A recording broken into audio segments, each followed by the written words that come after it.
पूर्णमिदं पूर्णात् पूर्णमुदच्यते पूर्णस्य पूर्णमादाय पूर्णमेवावशिष्यते। ओम शांति शांति शांति।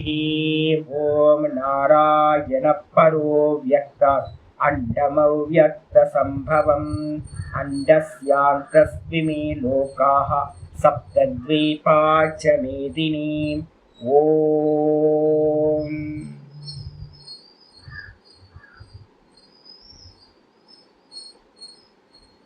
नारायण नारायण।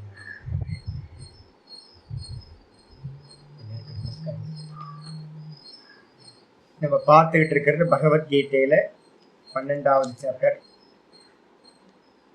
பக்தி யோகம் பார்த்துக்கிட்டு இருக்கோம். இந்த பக்தி யோகத்துல பார்த்தீங்கன்னா நம்ம லாஸ்டா பார்த்தீங்கன்னா எங்க ஆரம்பிச்சிருக்கோம் முடிச்சிருக்கோம் அப்படின்னா 9 8 9 பார்த்தீங்கன்னா 8 9 10 11 வரிசையா ஸ்லோகங்கள் ரொம்ப முக்கியமானது. இந்த அத்தியாயத்தோட பர்பஸே என்ன அப்படின்னு கேட்டீங்கன்னா கர்த்தவிய மோகத்தை பார்த்தீங்கன்னா நமக்கு கிளியர் பண்றதுக்காக தான் சொல்லப்பட்டிருக்கு.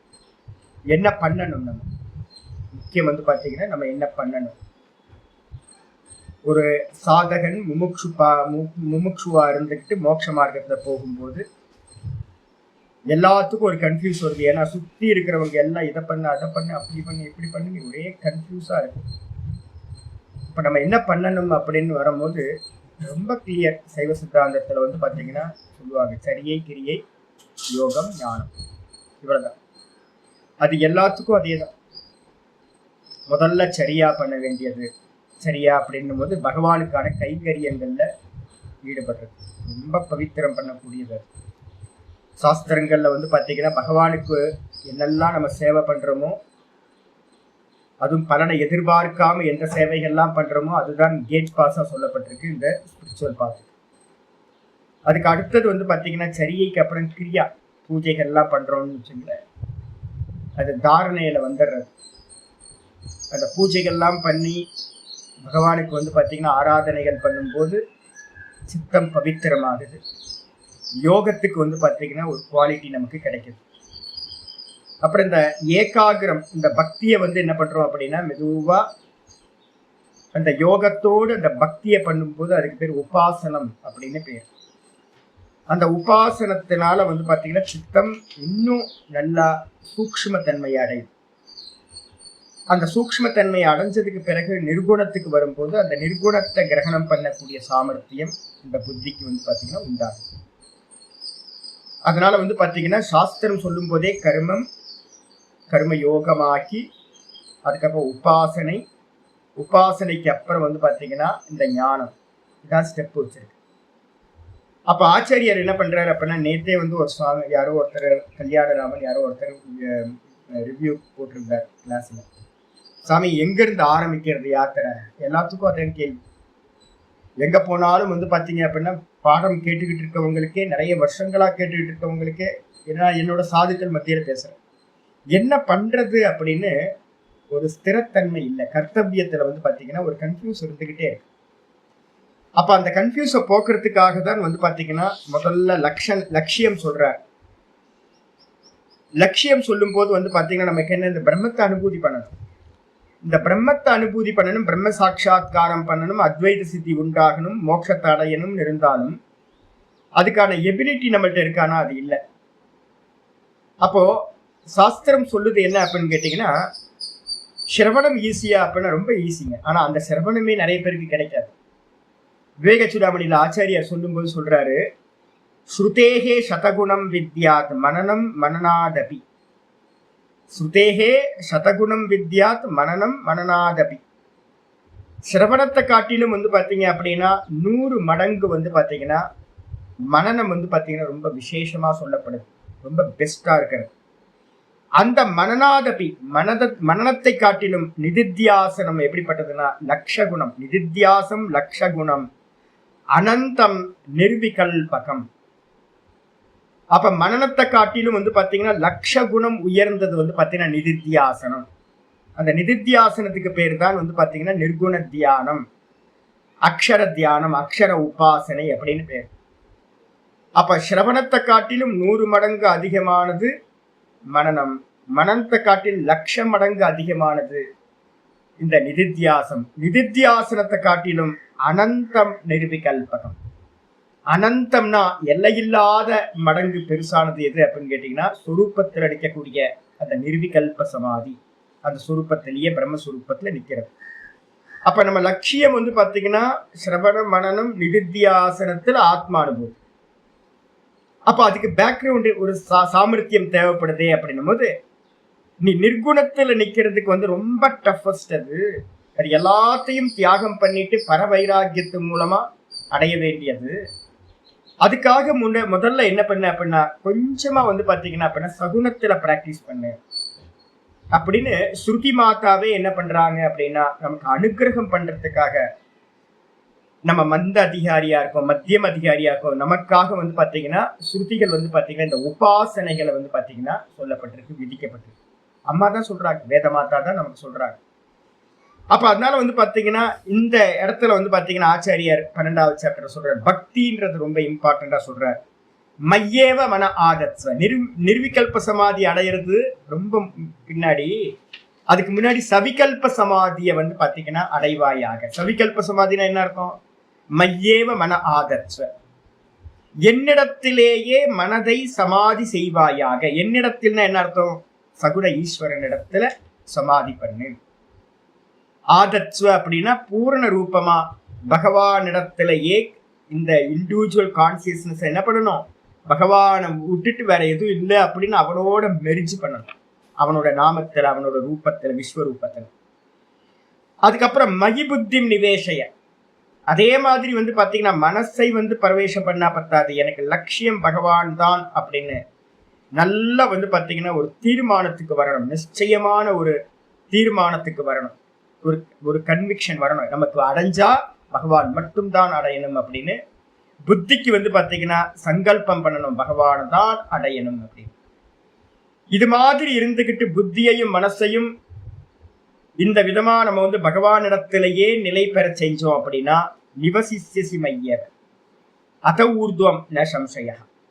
இங்க இருக்கும் போதே பாத்தீங்கன்னா மெதுவா மெதுவா மெதுவா நானும் அவனும் வேறில்லை, நானும் அவனும் வேறில்லை அப்படின்னு அவனிடத்திலேயே புத்தி போய் போய் போய் இங்க இருக்கும் போதே பாத்தீங்கன்னா பாவ சமாதிகள் கிடைக்க ஆரம்பிச்சிடும். மெதுவா மெதுவா இறந்த பிறகு அவன் அர்ச்சிராதி மார்க்கம் மூலமா நீ என்ன பண்ணுவ? என்னையே அடைவாய். பிரம்மலோக்கத்துல பாத்தீங்கன்னா அந்த பிரம்மத்தை உபாசனை பண்ண அந்த தேவதையை பாத்தீங்கன்னா நம்ம அடைகின்றோம். இன்னைக்கு கூட நான் பாத்தீங்கன்னா திருச்செந்தூர் முருகரோட இது பார்த்துட்டு இருக்கும் போது திருச்செந்தூர்ல பாத்தீங்கன்னா சுவாமி விஸ்வரூபம் எடுக்கிறார். முருகர் பாத்தீங்கன்னா விஸ்வரூபம் பாத்தீங்கன்னா திருச்செந்தூர்ல ரொம்ப விசேஷம். நான் ஏற்கனவே சொல்லிட்டே இருக்கேன், எல்லா தேவதைகளுக்கும் நீங்க பாத்தீங்கன்னா என்ன இருக்கு? விஸ்வரூபம் இருக்கு. அப்ப எல்லா தேவதைகளுக்கும் விஸ்வரூபம் இருக்கு. அதனால பாத்தீங்கன்னா அந்த விஸ்வரூபத்துக்குள்ளாரதான் நானும் இருக்கேன் அப்படின்னு மெதுவா மெதுவா மெதுவா அவனும் நானும் வேறில்லை அப்படின்னு அகங்கிரக உபாசனை மூலமா அவனும் நானும் வேறில்லை, எனக்கு அந்நியமா அந்த ஈஸ்வரன் இல்லை, அவன் தான் நானா இருக்க, நான் தான் அவனா இருக்க அப்படின்னு பாத்தீங்க அப்படின்னா அனன்ய பக்தியோடு நம்ம பண்றோம் அப்படின்னா அந்த பிரம்மலோகத்துல பாத்தீங்கன்னா சாயுஜ்ய பதவியானது கிடைக்கின்றது. நீ என்னிடத்திலேயே வாசம் செய்வாய் அப்படின்ற விஷயத்துல ந சம்சய, எந்த ஒரு சந்தேகமும் இல்லை சொல்லியாச்சு. சரி சுவாமி, என்னால பாத்தீங்கன்னா அந்த சமாதியை பிராப்தி பண்ண முடியல சுவாமி, என்ன பண்ணணும் அப்படின்னா சமாதி பண்ண முடியலன்னா சமாதிக்கான அபியாசத்தை பண்ணு அப்படின்னு 9வது ஸ்லோகத்துல சொல்லி இருந்துச்சு நேற்று பாடத்துல.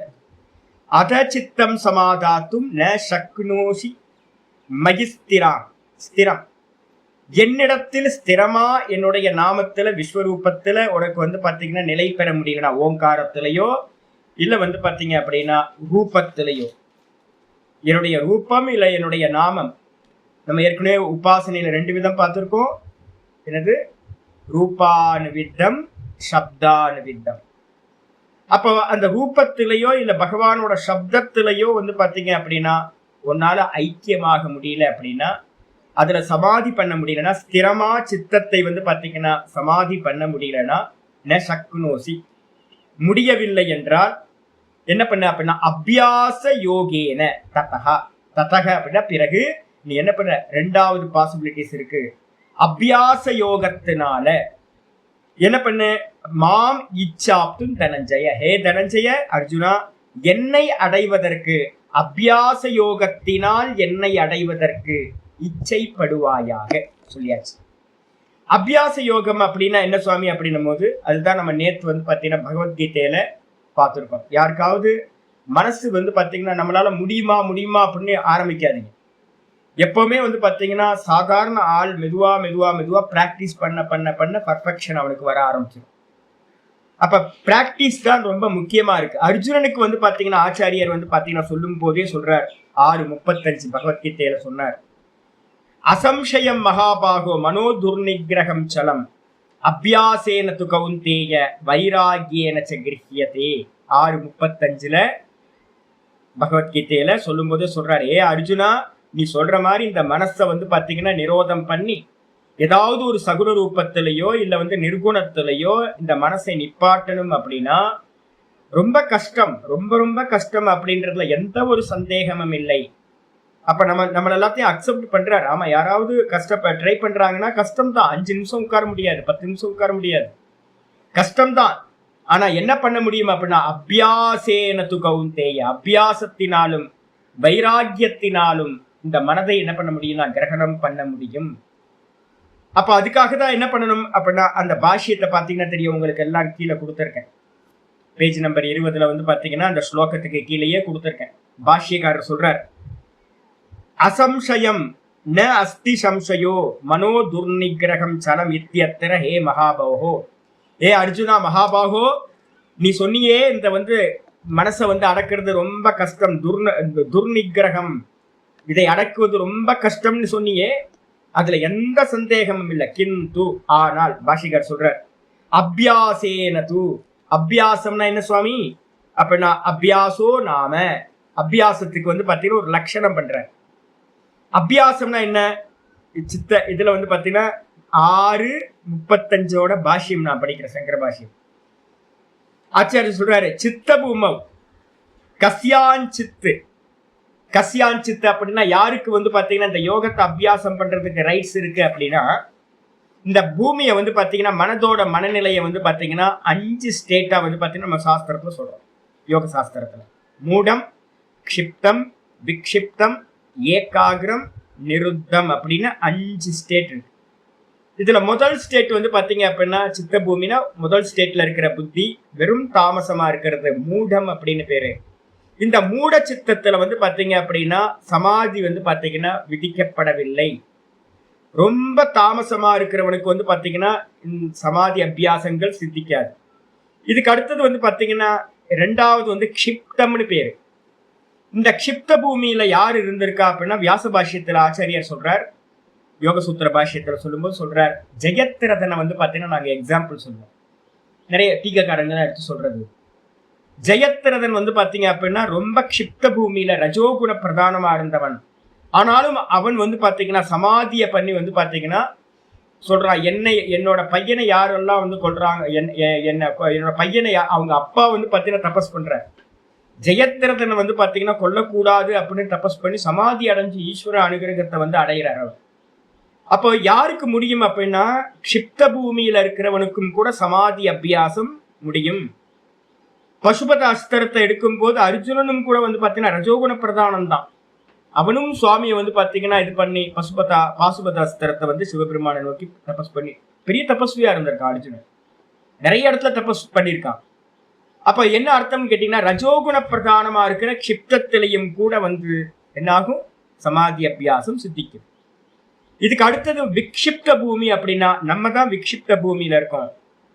நமக்கு வந்து பாத்தீங்க அப்படின்னா கீழையும் போவோம், 2 நாள் தூங்கியும் போவோம், 2 நாள் பேய் மாதிரி வேலை பண்ணுவோம், அதுக்கப்புறம் நல்லா வந்து பாத்தீங்கன்னா உட்கார்ந்துட்டு தபஸும் பண்ணுவோம், மனசை வந்து ஜபமும் பண்ணுவோம். இதுக்கு பேரு விக்ஷிப்த பூமின்னு பேரு. 3வது பூமி நம்ம.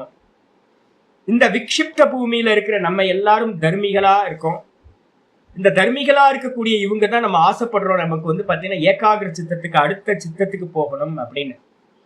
இந்த ஏகாகிர சித்தத்துல தான் என்ன ஆகுது அப்படின்னா சமாதிகள் எல்லாமே சவிகல்ப சமாதிகள் எல்லாமே சம்பவிக்குது.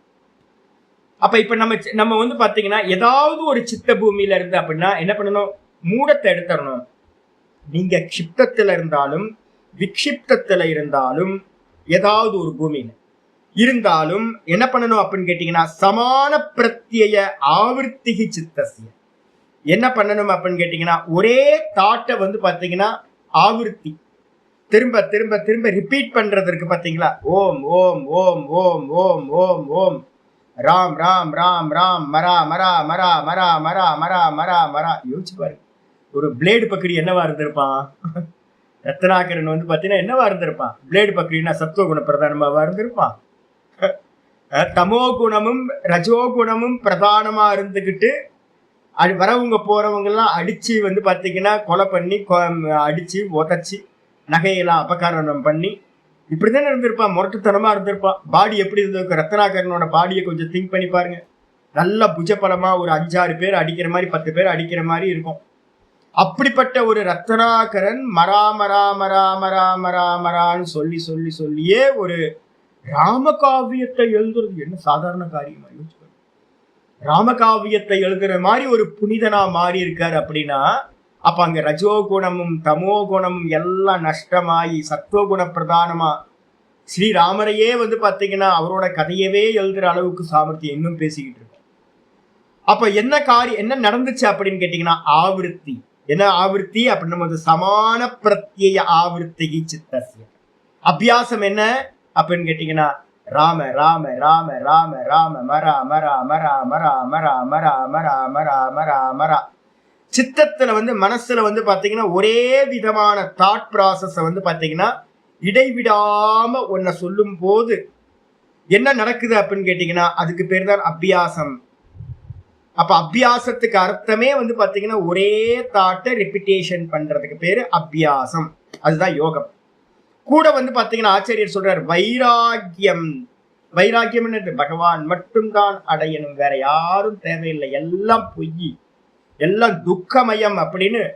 இது எல்லாம் அனித்தியம், பகவான் மட்டும்தான் நித்திய வஸ்து அப்படின்னு அந்த பகவானையே வந்து பாத்தீங்கன்னா என்ன பண்ணணும்? நல்லா பிடிச்சுக்கிட்டு மற்றதெல்லாம் விடுறது. வைராக்கியத்துக்கு அர்த்தம் சொல்லும்போது சொல்ற வைராக்கியம் தேன திருஷ்ட அதிருஷ்ட போகேஷு தோஷ தர்ஷனாபியாம் தர்ஷன அபியாசாத். எல்லாத்திலையும் தோஷ தரிசனம் பார்க்கறது. இது தோஷம், இது தோஷம், இது தோஷம், இது அனித்தியம், இது அனித்தியம், இது அனித்தியம், இது பொய், இது பொய், இது சொப்பன மாதிரி அப்படின்னு எல்லாத்தையும் வந்து தோஷ தரிசனம் பண்ணி பண்ணி பண்ணி வைராக்கியத்தை வச்சுக்கிட்டு தேனச்ச வைராக்கியன கிரகியத்தை. அந்த வைராக்கியத்தினாலையும் அபியாசத்தினாலையும் வைராக்கியத்தினாலையும் இந்த மனதை வந்து பார்த்தீங்கன்னா என்ன பண்ண முடியும்? இதோட விக்ஷேப ரூபக பிரச்சாரக சித்தசிய கிரகியதே. இந்த மனசு சஞ்சலப்பட்டுக்கிட்டே இருக்குல்ல, என்னது விக்ஷேப ரூபமா இருக்கு, சஞ்சலிச்சுக்கிட்டே இருக்கிறது இந்த மனசுக்கு இயல்பா இருக்கு. அப்ப இந்த மனசை வந்து பாத்தீங்கன்னா என்ன பண்ணணும்? இந்த அபியாச வைராக்கியத்தினால மெதுவா மெதுவா மெதுவா இதை கிரகணம் பண்ண முடியும், நம்ம வசப்படுத்த முடியும் அப்படின்னு ஆச்சாரியர் அங்க சொல்ற சங்கர பாஷ்யத்துல. இதுக்கப்புறம் வந்து பாத்தீங்கன்னா ஆச்சாரியர் 6:36 நம்ம பார்க்கணும். 6:36 பகவத்கீதையில சொல்லும்போது சொல்றார், அசம்யதாத்மனா யோகோ துஷ்பிராப இதிமே மதிஹி வஷ்யாத்மனா து யததா சக்யோ அவாப்தும் உபாயதா. 6:36 சொல்லும்போது சொல்றார், அசம்யதாத்மனா, இந்த மனதை இந்த இந்திரியங்களை எவன் அடக்கவில்லையோ அவனுக்கு பேரு அசம்யதாத்மனா அப்படின்னு பேர். அவனால் துஷ்பிராப யோகோ, இந்த யோகம் வந்து பாத்தீங்கன்னா ரொம்ப அடைவதற்கு கடினமானது, இதி மே மதி என்று என்னுடைய அபிப்பிராயம் அப்படின்னு பகவான் சொல்ற. சொல்லிட்டு வஷ்யாத்மனாத்து யததா, எவன் முயற்சி பண்ணி வந்து பாத்தீங்கன்னா இந்த மனசை வந்து கண்ட்ரோல் பண்றதுக்கு முயற்சி பண்ணிக்கிட்டே இருக்கிறானோ அந்த முயற்சியோடு இருக்கக்கூடியவனுக்கு வந்து பாத்தீங்கன்னா சக்யோ அவாப்தும் உபாயத்தக, இந்த யோகத்தை வந்து பாத்தீங்கன்னா சமாதியை சவிகல்ப சமாதிகளை அடைவது உபாயத்தோடு முயற்சி பண்ணா. என்ன உபாயம்? இந்த அபியாச வைராக்கியம். இந்த ரெண்டுத்தோட உபாயத்தை வச்சுக்கிட்டு நீங்க நல்லா முயற்சி பண்ணினீங்க அப்படின்னா கண்டிப்பா வந்து பாத்தீங்க அப்படின்னா முடியும், என்னை அடைவதற்கு, சமாதியை அடைவதற்கு முடியும் சொல்லியாரு. சொன்னதுக்கு பிறகு வந்து பாத்தீங்க அப்படின்னா 8வது அத்தியாயத்திலையும் அந்த அபியாச யோகத்தை பத்தி இருக்கு. அபியாச யோகம் எதுக்கு? 2 இடத்துல அபியாச யோகத்தை பயன்படுத்துறோம். ஒண்ணு வந்து பாத்தீங்க அப்படின்னா கிரமமுக்தி அடையறதுக்கும் அபியாச யோகம், நிர்குணத்தை அடைவதற்கும் நிர்விகல்ப சமாதிக்கும் அபியாச யோகம். அப்ப அந்த கிரமமுக்தியை பத்தி பேசும்போது 8வது சாப்டர்ல ஆச்சாரியார் என்ன பண்றாரு அப்படின்னு கேட்டீங்கன்னா 8:7 உங்களுக்கு கொடுத்துருக்கேன். அடுத்த பேஜ் 22வது பேஜ்ல கொடுத்துருக்கேன். தஸ்மாத் சர்வேஷு காலேஷு மாம் அனுஸ்மர யுத்யச்ச மையர்ப்பித மனோபுத்திகி மாமே வைஷ்யஸ்ய சம்சய. இந்த 2வது லைன் பாத்தீங்க அப்படின்னா இப்ப நம்ம படிச்சுக்கிட்டு இருக்க 8வது ஸ்லோகத்துல வந்து பாத்தீங்கன்னா மையேவ மன ஆதத்ஸ்வ மைய புத்தி நிவேஷம் இருக்கு பாத்தீங்களா. இதே சப்தம் தான் வந்து பாத்தீங்க அப்படின்னா 8:7 அப்படியே இருக்கு. மையர்ப்பித மனோபுத்திகி மாமே வைஷ்யஸ்ய சம்சயான் இருக்கு. 8:7 சொல்லும்போது சொல்ற தஸ்மாத் சர்வேஷு காலேஷு மாமனுஸ்மர.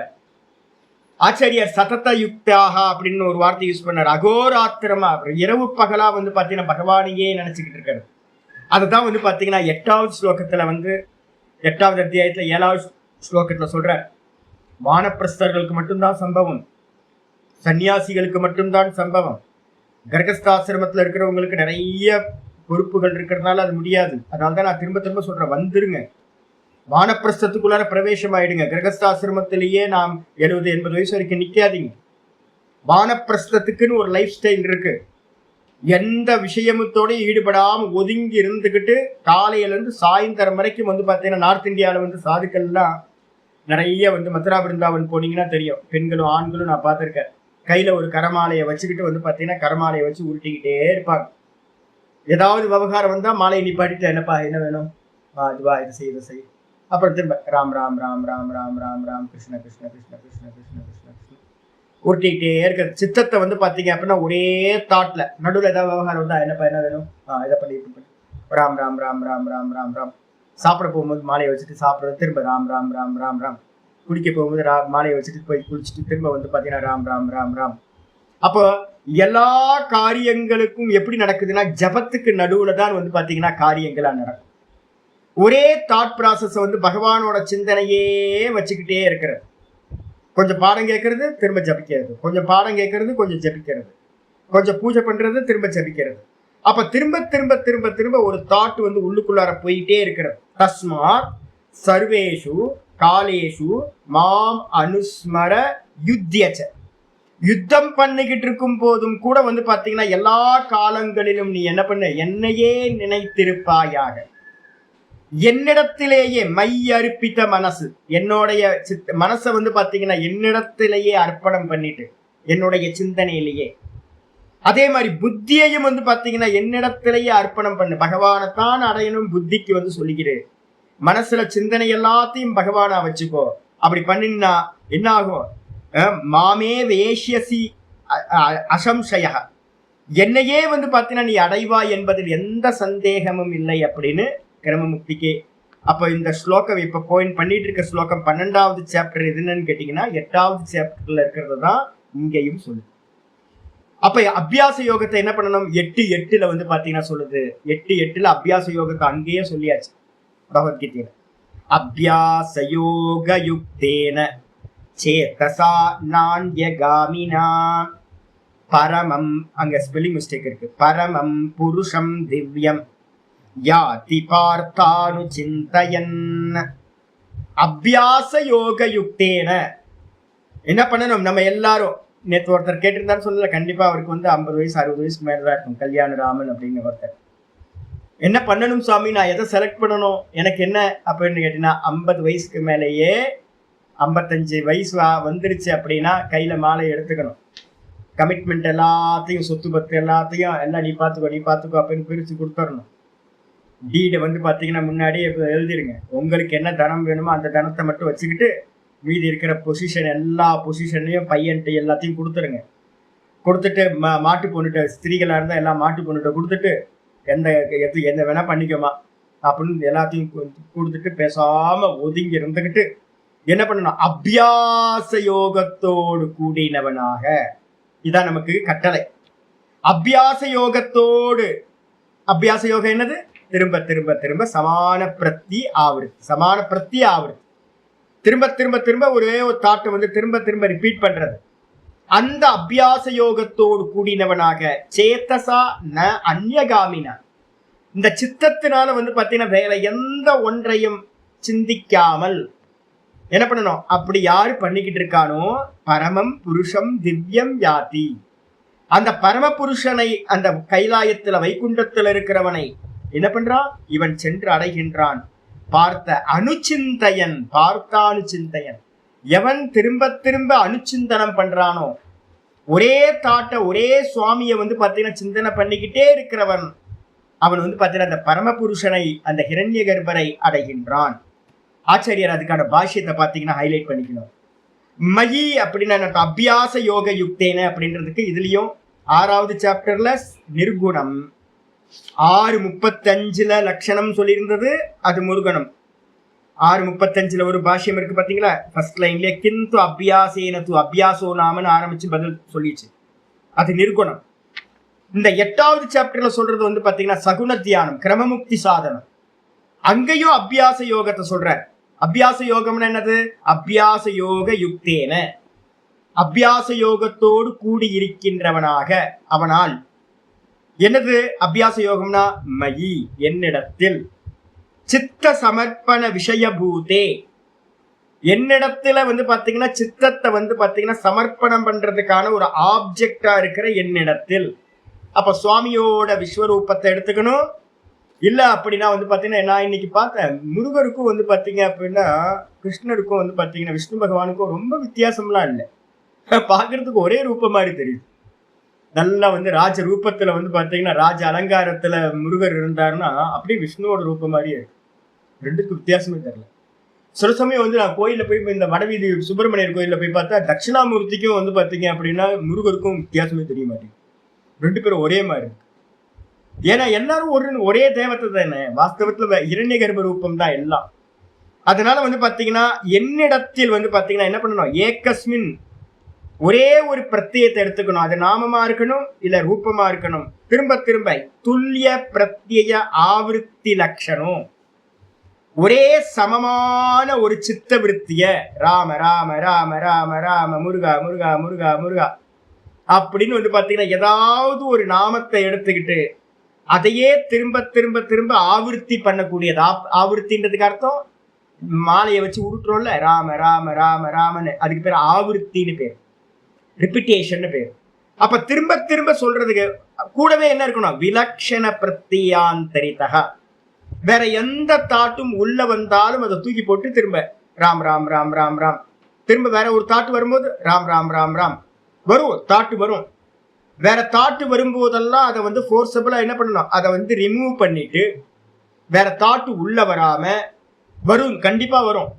மெதுவா மெதுவா அது அடங்கி அடங்கி அடங்கி ஒரு டைம்ல பாத்தீங்கன்னா நல்ல பிரவாகம் போற வரைக்கும் நம்ம முயற்சி பண்ணிக்கிட்டே இருக்கணும். வேற தாட்டு வருது நம்மளால முடியல அப்படின்னு தூக்கி போட்டுறக்கூடாது. அப்படிதான் வரும். ரோட்ல ஒருத்தன் டீ கடை வைக்கிறான் அப்படின்னா அவனுக்கு பக்கத்துல 4 பேர் டீ கடை போடுவான். ப்ராப்ளம் வரதான் செய்யும். ஒரு டீ கடை ஆரம்பிச்சாலும் இல்ல பாத்தீங்கன்னா ஒரு பெரிய நாடே இருந்தாலும் எந்த பிசினஸ் பண்ணாலும் என்ன வரும்? கண்டிப்பா அப்டக்கிள் வந்துதான் ஆகணும். அப்ப உட்கார்ந்தோன மாத்திரத்தை நமக்கு சித்தம் பண்ண முடியுமா? முடியாது. நமக்கு தெரியாது. யார் மரா மரா மரா சொன்னோன்னு நம்ம கதையா கேட்டுட்டு இருக்கோம். ஒரு வால்மீகி உண்டாயிட்டார், அருணகிரிநாதர்ன்ற ஒரு சயின்ட் பாத்தீங்க அப்படின்னா ஓம் ஓம் சொல்லி டக்குன்னு உண்டாயிட்டார். 12 வருஷம், எத்தனை வருஷம் போய் பார்க்கணும். அப்ப 12 வருஷத்துக்கு நடுவுல எவ்வளவு இடர்பாடு நடந்துடும். உட்கார்ந்த மாத்திரத்துல 6 மாசத்துல எல்லாம் நடந்துடாது. அப்ப பாத்தீங்கன்னா என்னென்னவோ இப்ப நமக்கு என்ன சம்பவிக்குமோ இது எல்லாம் செயின்டா இருந்தவங்க எல்லாத்துக்கும், பெரியவங்க எல்லாத்துக்கும் சம்பவிச்சிருக்கும். அதெல்லாம் ஓவர் கம் பண்ணிக்கிட்டு என்ன பண்ணணும்? எல்லா தாட்டையும் ரிமூவ் பண்ணிட்டு வேற வேற எல்லா தாட்டையும் விலக்ஷண பிரத்ய அந்தரிதா. விலக்ஷணம்னா அந்த ராம் ராம் ராம் ராம்னு என்னோட செலக்ட் பண்ண அந்த ஆப்ஜெக்டுக்கு அந்நியமா எந்த தாட்டு வந்தாலும் அந்த தாட்டை ரிமூவ் பண்ணி ஒரே தாட்ல நிக்கிறது எதுவோ அதுக்கு பேரு அபியாசம்னு பேரு. சச்ச அபியாசோ யோகா. அந்த அபியாசத்துக்கு பேரு தான் யோகம் அப்படின்னு பேரு. வானப்பிரஸ்தர்களுக்கு பாத்தீங்கன்னா இந்த உபாசனை தான் பாத்தீங்கன்னா கர்த்தவியமா சொல்லப்பட்டிருக்கு. அப்ப பாத்தீங்கன்னா பேசாம என்ன பண்ண, காலையில இருந்து சாயந்தரம் வரைக்கும் இதே வேலைதான், வேற எந்த வேலையும் இல்லை. இருந்துகிட்டு பாத்தீங்க அப்படின்னா அந்த அபியாசத்தினால தேன யுக்தம், அதோட கூடி இருந்துகிட்டு தத்தனையேவ வியாபிருத்தம் யோகினக. அங்கேயும் ஒரு ஸ்பெல்லிங் மிஸ்டேக் இருக்கு. வியாபிருத்தம் இல்ல வியாபிருத்தம். தத்தரையேவ வியாபிருதம் யோகினக சேத்தக, அதிலேயே ஈடுபட்ட சித்தத்தை, வியாபிருதம்னா ஈடுபடுதல், அதுலயே நாள் ஃபுல்லா பிரவருத்தி ஆயிட்டு இருக்கிறவன், அப்படிப்பட்ட யோகியோட சித்தத்துக்கு பேர் அபியாச யோக சித்தகன் பேரு. அந்த சித்தத்தினால தேன சேத்தசா அந்நியகாமினா, வேற எதுலையுமே மனசு செல்லாம எதை பண்றானோ அதுக்கு பேர் தான் அபியாச யோகம். அப்ப நல்லா புரிஞ்சுக்கணும், நிர்குணத்துக்கு நிர்குணமா அபியாசம், சகுணத்துக்கு நாமரூபத்தோடு அபியாசம், அபியாசம் பிராக்டிஸ் இப்படிதான் இருக்கணும். இதுக்கப்புறம் பாத்தீங்கன்னா ஆச்சாரியர் பாத்தீங்கன்னா நமக்கு முக்கியமானது ஒரு உபாசனை பக்கத்திலேயே 23வது பேஜ்ல சாந்தோக்கிய உபனிஷத்தோட அவதாரிக்கா பாஷ்யம் நான் கொடுத்தேன். ஏன் அப்படின்னா ஒரே விஷயம்தான் சொல்றதுக்காக தான் இது நுணுக்கங்கள் எடுத்தது. சாந்தோக்கிய உபனிஷத்துல அவதாரிக்கால பாத்தீங்கன்னா சொல்ல ஆரம்பிக்கிறார், உபாசனம் தூ, உபாசனம்னா என்ன சாமி, அபியாசம்னாலும் உபாசனம்னாலும் ரெண்டு ஒன்று, தியானம்னாலும் ஒண்ணுதான். உபாசனம் தூ, உபாசனம் என்னது, யதா சாஸ்திர சமர்ப்பிதம். நம்ம முதல்ல என்ன பண்ணணும்னு கேட்டீங்கன்னா, சாஸ்திரத்துக்கு பாத்தீங்கன்னா தலையை கொண்டு சாஸ்திரத்துக்குள்ள வச்சிடணும். சத்தியம், வேதம் சொல்றது சத்தியம், சாஸ்திரம் சொல்றது சத்தியம், மித்து இல்லை, புனையெல்லாம் இல்லை, புனை கதையெல்லாம் இல்லை, யாரோ எழுதி வச்சாங்க அப்படிலாம் இல்லை. அப்போ பாத்தீங்கன்னா ரிஷிமார்கள் தியானத்துல பார்த்து சாட்சாத்காரம் பண்ணி தான் ஒவ்வொன்றும் சொல்லி வச்சிருக்காங்க. அப்ப சாஸ்திரத்துல பாத்தீங்கன்னா சமர்ப்பண புத்தியோடு சாஸ்திரத்துல சொல்லப்பட்ட கிஞ்சித் ஆலம்பனம் உபாதாய, ஏதாவது ஒரு ஆலம்பனம், ஆலம்பனம்னு என்ன அர்த்தம், ஆப்ஜெக்ட், மெடிடேட் பண்றதுக்கான ஒரு ஆப்ஜெக்ட், ஏதாவது ஒரு ரூபம். இன்னைக்கு ஒரு அம்மா வந்தாங்க, என்ன அவங்க சொன்னாங்க, என்னன்னா சுவாமி நான் ஒரு ரூபத்தை பண்ணலாமா, பண்ணலாம், தீபத்தை பண்ணலாமா, பண்ணலாம். ஆனா பாத்தீங்கன்னா ஒவ்வொரு காலத்தையும் மாத்திக்கிட்டே இருந்தீங்கன்னா என்ன ஆயிடும், கொஞ்ச நேரம் ரூபம், கொஞ்ச நேரம் தீபம், கொஞ்ச நேரம் நாமம், அப்படிலாம் போனாலாம் சரியா வராது. என்ன பண்ணணும், ஏதாவது ஒரு ஆலம்பனத்தை பாத்தீங்கன்னா எடுத்துக்கணும், ஏதாவது ஒண்ணு எடுத்துங்க, ஏதாவது ஒரு நாமமோ இல்ல ஒரு ரூபமோ, ஆனா மாறவே கூடாது. எனக்கு இந்த போட்டோ பிடிக்கல, அடுத்த போட்டோ வச்சுக்கலாம், அடுத்த போட்டோ பிடிக்கல, இன்னொரு போட்டோ. அப்ப சித்தம் பாத்தீங்கன்னா ஒண்ணுத்துல என்ன ஆகாது, நிலை பெறாது. அப்ப ஃபைனல் பண்ணிக்கணும், இனி சாகர வரைக்கும் பாத்தீங்கன்னா நான் இவனை தான் கல்யாணம் பண்ணிக்க போறேன்னு ஒரு முருகன் போட்டோ வச்சுக்கிறது, அவ்வளவுதான், எனக்கும் அவனுக்கும் கல்யாணம் ஆயிடுச்சு, டைவர்ஸ் எல்லாம் இனிமே இல்லை. ஏதோ ஒரு கிருஷ்ணர் போட்டோ வச்சுக்கிறது, நான் பாத்தீங்கன்னா பகவானோட கோபிகைகள் மாதிரி, நான் அவனுக்கு பொண்டாட்டி, அவ்வளவுதான், வேற எந்த சாய்ஸும் இல்லை அப்படின்னு நம்மளை பாத்தீங்கன்னா என்ன பண்ணணும், சுவாமிக்கு பாத்தீங்கன்னா தாசியா தாசனா தீர்மானிச்சுக்கணும், மாற்றவே கூடாது. அந்த ஒரே ரூபத்துல ஒரே நாமத்துல என்ன பண்ணணும், சமான தஸ்மின் சமான சித்த விருத்தி சந்தான கரணம், ஒரே லட்சணம், அதனிடத்திலேயே சமான சித்த சந்தான கரணம். சித்த விருத்தி பாத்தீங்கன்னா சந்தானம்ன்றதுக்கு அர்த்தம் தொடர்ந்து வரக்கூடியதுக்கு பேரு சந்தான கரணம் பேரு. தைலதார மாதிரி கீதால தைலதாரன்னு சொல்லியாச்சு. தொடர்ந்து பாத்தீங்கன்னா சந்தான கரணம்ன்றதுக்கு அர்த்தம் தொடர்ந்து செய்வது எதுவோ தது விலக்ஷண பிரத்தியாந்திரதமிதி விசேஷா, அதுக்கு வேறான எந்த தாட்டும் வராம பாத்துக்கிறது, அதுக்கு பேர் தான் அபியாசம், உபாசனம் அப்படின்னு பேர். அப்ப அபியாசத்தோட லட்சணமும் உபாசனம்ன்ற லட்சணமும் ரெண்டும் ஒன்று. உபாசனம் எதுக்காக, நம்ம வேலை நிர்குணத்தை அடையிறது சாமி, படிச்சா புரிச்சா போதும்ல, இல்ல இல்ல படிக்கிறதுக்கு பாத்தீங்க அப்படின்னா எதுக்குங்க உபாசனம். அதனாலதான் தயானந்த சுவாமிலாம் என்ன பண்ணிட்டாருன்னு கேட்டீங்கன்னா ஒண்ணும் பண்ண வேணான்ட்டு. ஏன் அப்படின்னு கேட்டீங்க அப்படின்னா, படிக்கிறதுக்கு எதுக்கு இது காலேஜ்ல படிக்கிறோம், படிக்கிறதுக்கு என்ன உபாசனை ஏதாவது பண்ண வேண்டுமா? எங்க நீங்க நிதித்தியாசனம் ஆத்மானுபூத்தின்னு போகணுமோ அப்பதான் பாத்தீங்கன்னா இந்த கண்டிஷன்ஸ் எல்லாம் பண்ண வேண்டியிருக்கு. நீங்க புரிஞ்சா போதும் அப்படின்னு ஒரு சப்த ஞானத்தை எடுத்துக்கிறதுக்கு பாத்தீங்க அப்படின்னா இது எதுவுமே தேவையில்லை. ஆச்சாரியர் சொல்றார் பாஷ்யத்துல, சாந்தோக்கிய உபனிஷத்துல சொல்லும்போது சொல்றார், தானி ஏதானி உபாசனானி. மொத்தம் சாந்தோக்கிய உபனிஷத்துல 5 சாப்டர்ல உபாசனம், 6வது சாப்டர்ல இருந்து 8வது சாப்டர் 3 சாப்டர் பாத்தீங்கன்னா ஆத்ம ஞானம். நம்ம என்ன பண்ணிட்டாங்க அப்படின்னு கேட்டீங்கன்னா, ரொம்ப ஷார்ட்கட்டு தானே, 6, 7, 8, 3 கூட ஒழுங்கா படிக்கிறது இல்லை. ஏன்னா 8வது சாப்டர்ல பாத்தீங்க அப்படின்னா நிறைய உபாசனைகள் இருக்கு. 7வது சாப்டர் பூமா வித்யாலயம் மனோபிரமேதி உபாசித்த பிராண பிரமேதி உபாசித்த அப்படின்லாம் நிறைய உபாசனைகள் இருக்கு. என்ன பண்ணிட்டாங்க அப்படின்னு கேட்டீங்கன்னா, உபாசனை இல்லாத பார்ட்டை மட்டும் எடுத்துக்கிட்டு வெறும் சப்தத்தை மட்டும் தெரிஞ்சுக்கிறத பாத்தீங்கன்னா ஞானம்னு ஆக்கிட்டாங்க. உபாசனத்தை தூக்கி ஓரமா போட்டாச்சு. எதுக்காக உபாசனைகள் நிறைய வைக்கப்பட்டிருக்கு. 5 சாப்டர்ல உபாசனைகள். 8வது சாப்டர்ல ஹார்த வித்யா அப்படின்னு ஹிருதயத்துல சிவபெருமான தியானிக்கிற ஒரு உபாசனை. ஹார்த வித்யான்னு ரொம்ப பிரசித்தம். அங்குஷ்ட மாத்திர வித்யான்னு ஃபேமஸ். எதுக்காக நிறைய உபாசனைகள் அப்படின்னா ஆச்சாரியர் சொல்றாரு, தானி ஏத்தானி உபாசனானி. இந்த உபாசனைகள் சாஸ்திரத்துல எந்த உபாசனைகள் வேதாந்தத்துல சொல்லப்பட்டிருக்கோ அந்த உபாசனைகள் என்ன பண்ணுது அப்படின்னா, இப்ப நீங்க உட்கார்ந்து அபியாசம் பண்ண ஆரம்பிச்சீங்க அப்படின்னா என்ன பண்ணும்? சத்வ சுத்தி கரத்துவேன முதல்ல இந்த சித்தத்துல இருக்கக்கூடிய தமோகுணம் ரஜோகுணம் அதுதான் அசுத்தம். இந்த தமோகுணம் பாத்தீங்க அப்படின்னா எதை சொன்னாலும் புரிய மாட்டேங்குது. சூக்ஷ்ம வஸ்துவா இருக்கிறதுனால வேதாந்தம் உள்ள போக முடியல. என்னை பத்தி தெரிஞ்சுக்க முடியறதுக்கு ரொம்ப அப்டிக்கலா இருக்கு. மோகம் அது. அதுக்கப்புறம் சித்த விக்ஷேபம் ரஜோகுணத்தோடது. சித்தம் சஞ்சலிச்சுக்கிட்டே இருக்கு, ஒண்ணுத்துல நிக்க மாட்டேங்குது. அச்சல தத்துவமா இருக்கிற ஆத்ம தத்துவத்துல நிக்கிறதுக்கு சாமர்த்தியம் இல்லை இந்த சித்தத்துக்கு. அப்ப அதனால பாத்தீங்கன்னா இந்த உபாசனத்தை பண்ண பண்ண பண்ண பண்ண என்ன ஆகும் அப்படின்னா, இந்த உபாசனம் முதல்ல இந்த சித்த சுத்தியை கொடுக்குது. சத்வ சுத்தி கரத்வேன.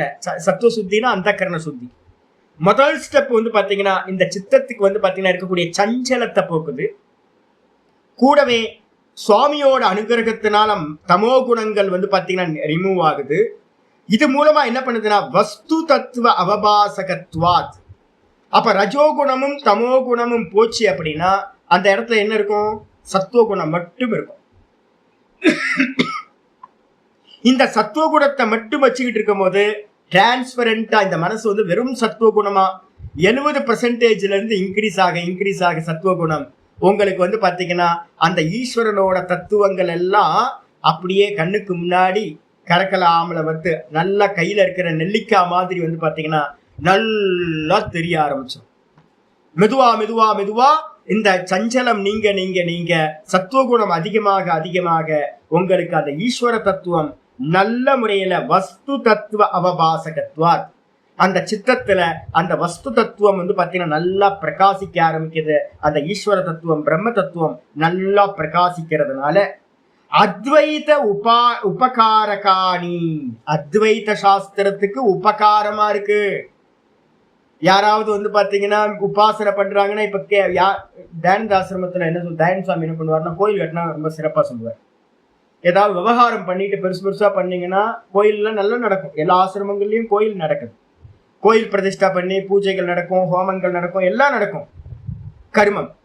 ஆனா உபாசனை பண்ணினீங்க அப்படின்னா, யாராவது கண்ண மூடி உட்கார்ந்து அந்த ஈஸ்வரனை தியானம் பண்றீங்க அப்படின்னா அவனுக்கு புத்தி சரியில்லைன்றாங்க.